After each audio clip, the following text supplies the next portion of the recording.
Hi, welcome to SBR Videos. I'm Peter Loshak. We are back right now with the Into the Weekend with BetDSI show that we do, very popular show that we do with Brent, the headlines manager of DSI Sportsbook. And today is Friday, January 8th. So we've got the NFL wildcard round of the playoffs coming up, and also, of course, the Alabama-Clemson championship game. We're going to get all of his thoughts and input on the betting action that he's taken so far. Brent, thanks for being with us. First thing I want to ask you about, in the NFL wildcard, there have been two games that have seen sort of consistent line movements bouncing around: Seattle, Minnesota, and Green Bay, Washington. First, let me ask about Seattle, Minnesota. Opened at about 4.5, got bet up to 6, and now back down to like 4.5 or 5 market wide. So I'm wondering, were either of those moves caused by sharp action? I mean, we did see sharp money on Minnesota when it got up to 6. The Minnesota plus 6 minus 115 is the only real sharp play I have on this game at all. It's interesting that it seems like anything between like 4.5 and 5.5 seems to be working. Now, the actual wager count in terms of the number of bets we've taken is about 3-1 in terms of Seattle. So a lot of public money on Seattle. I'm easily using 5 and 5.5, bouncing between the two. At this point, I've had no reason not to go to 4.5, just because I'm getting so much more money on Seattle, which really is no surprise. The only sharp play I had was when it got to 6 with Seattle minus 6, but I've had no sharp action the other way on the Seahawks. So the initial move that drove the line up, that was all public money. Yeah, I mean, and it's just bigger bets as well. Right. I mean, you take a max bet of 4.5, boom, you're at 5. You take a max bet, boom, you're at 5.5. So again, it moved real quick once the line hit 6. They jumped on Minnesota right away, and boom, we're back down to where we are. So it's quite. I mean, these games are really intriguing this weekend. I think it's gonna be a great weekend for us. Okay, and then I want to ask you about that Green Bay Washington game. It's bouncing back and forth. What's driving that movement? Well, the great thing about this game is it's public on both sides and it's sharps on both sides. Mm-hmm. So I mean, as a book, it's a fantastic situation for us in that we're going to be sitting back and have these sharps, bat the number back and forth, and we're certainly fine with that. Whether it's sharps who took Green Bay +1 minus 115, even +1 minus 110. I had sharps on Washington -1 and minus 115 on the money line as well. So I mean, so far I've had 4 sharps in on this game. 2 of them on Green Bay, 2 of them on Washington, a pseudo sharp the other way in terms of who bet Green Bay as well. So I was expecting a whole lot of public money to come in on Green Bay, but looking at my wager count, that's not the case at all. I've got split money. Even if you take the sharps out of the equation, my wager count is almost dead even. My dollar volume slightly favors Washington, but nothing real big. So that definitely explains it then. Big sharp action and big public action on both sides of Green Bay, Washington. That explains the bouncing back and forth from -1 to +1 to -1 to +1. And then let's talk about the 2 Saturday games, 2 road favorites, right? KC and Pitt, both -3 right now. There hasn't been as much movement in those games, so I'm assuming that means that there hasn't been any sharp action on either side in either of those games. And as far as the public's concerned, during the regular season, I would assume that the public would be all over the road favorites, but since it's the playoffs, maybe that would be less of an assumption that I would make. What can you tell us about the Saturday games, KC at Houston and Pitt at Cincinnati? I can say that you're right in terms of the public being all over Kansas City. I mean, Kansas City's been getting a lot of public money lately, which is no surprise. My counts, it's almost like 3-1 in favor of Kansas City as well. And again, that's mostly public driven, so we're quite comfortable with that. The only sharp action I have on this one in terms of the side was Houston +3, +110. We're sitting at 40 on a total, and my count's pretty much dead even. My money slightly favors the under, but under 40.5 was pretty respectable money as well. Now, I mean, the total play under 40.5 was not someone who's on the list. The +3, +110 was not a list guy either. But guys who we have a lot of respect for and have kind of like made a little money or definitely do well, over the course of a season. So I haven't really had any sharp money at all on Kansas City. We're sitting at 3 minus 115 still. Again, my wager count favors them, but my money's pretty much dead even. So, I mean, this is like the other 2 games where I'm in a real good spot right now in terms of like Seattle. It seems like 5 and 5.5 is working. Washington, Green Bay, take either of those teams as a 1-point favorite. That works for us. And right now, Kansas City 3 minus 15 is good for us. So we're really balanced this early in the week, and it's quite a nice situation for us. I mean, if anything, the way the public money's going, the public will continue to bet Kansas City. If sharps come back in, it could be on Houston, but really, I mean, I can't say at this point. Okay, and then Pitt, Cincinnati, anything notable there? It's interesting. I mean, what this line would be if Dalton was in, but of course he's not. My count is about 2-1 in favor of Pittsburgh. So it's a situation where Pittsburgh's getting the money right now. But again, My money's not bad at all. I'm sitting at either Pittsburgh favorite 3 minus 115 or minus 120, kind of bouncing back and forth between those. The money that came in on Cincinnati plus 3 minus 05 early in the week was very sharp money. So the sharps have tipped their hat in from the betting Cincinnati.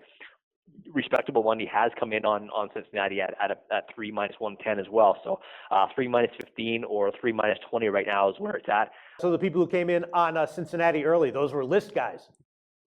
Yeah, the first guy, the Cincinnati plus 3 minus 05, definitely a list guy. The plus 3 minus 110, a guy who's done quite well, a guy who's going to make money over the course of the season, who we respect a lot. So I've taken good bets from sharp guys on Cincinnati. If I was going to say this is, if any game was a sharp public split, I would say this one. Sure, the Seattle Minnesota, you might say that because the public is all over Seattle, but right. It was only one guy who came in the other way. So yeah, it's tough to say that at this point. But yeah, if you're throwing 6 out there, the sharps are going to take that on Minnesota. We've established. All right, and then let me just quickly ask you about totals. Have you gotten anything notable as far as totals are concerned? Of course, we saw a big move in the Seattle-Minnesota game. It opened at about 42. Now it's down to 39.5 or 40. And Green Bay and Washington, just like the spread, Green Bay and Washington, the market seems to be uncertain. I've seen 44.5, 45, and 45.5 all available market-wide. Is there anything that you can tell us noteworthy about any of the 4 totals for the wildcard games, Brent? Yeah, as mentioned, the Kansas City-Houston, the under 40.5 was a very respectable bet there. The other one, like the Green Bay game you mentioned, so we're at 44.5 right now, but it's 44.5 and 45. You can bounce between those two.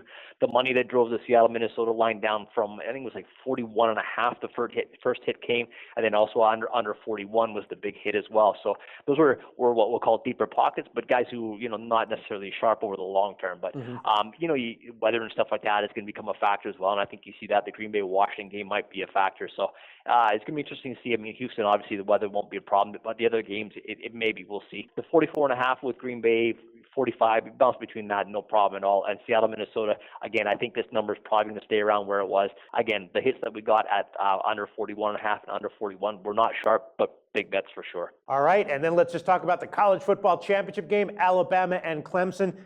Public's got to be all over Alabama, right, Brent? This is another situation where, like these games this week, and it's really good to be sitting on our side of the counter right now, because these numbers in terms of what you started with and where we are now, they just seem to be working so well for us. Yes, my wager count is about 2 to 1, we'll call it, in favor of Alabama. They're right now, I've got Alabama -7, -05, so Clemson is +7, -115. But again, in this game, I've got sharp money on both sides of the game, so it's really nice for us. We did take sharp action on Alabama, -6.5, -15, -6.5 flat, and also -7, -05. But I took sharp money back on Clemson, +7, -05, Clemson +7, -110. So it's really good. I mean, all that action was list action? Those were all list people? Yes. Wow. Yeah, 2 guys, two on Alabama, and 2 other guys who came in on Clemson. Yeah. Like I say, it's great for us. Now, does that mean that the line's not going to move at all? It's just going to sit here? Well, probably not, because another sharp's going to come in and fire a max bet. Say they bet on Alabama, we'll go from 7 -05, maybe to 7 flat, maybe to 7 -15. If they come back on Clemson, boom, we'll move back down. So, I mean, this line's probably going to move a little bit, sure, but we've already kind of established that, sitting on 6.5 and 7 seems to work. I can't imagine we'd go higher than 7, that's for sure. So if you're looking to get Clemson at 7.5, that ship's probably not going to come around for you. Total-wise, I got a decent bet, a respectable bet on the under 51. That's why we're sitting at 50.5 right now.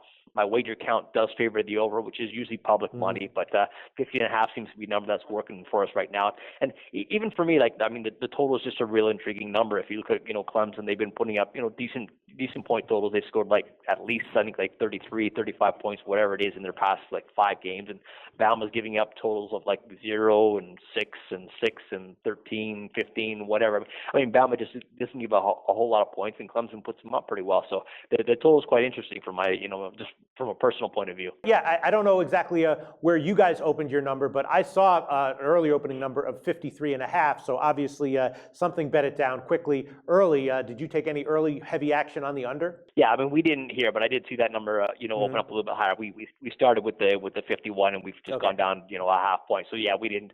We'll let someone else take that first hit they did. I'm sure you jumped on that 53.5, being the wise guy that you are, Peter. I did. Yeah, I mean, just looking at, the Saturday, Sunday, as of right now, everything's really, really good for us. I mean, Right. yeah, we're sitting on threes in 2 games, and between the, a one either way on the Green Bay game. And again, we've kind of established that the 4.5 to 5.5 is working with the Seattle Minnesota game. We know where we have to go to get money back.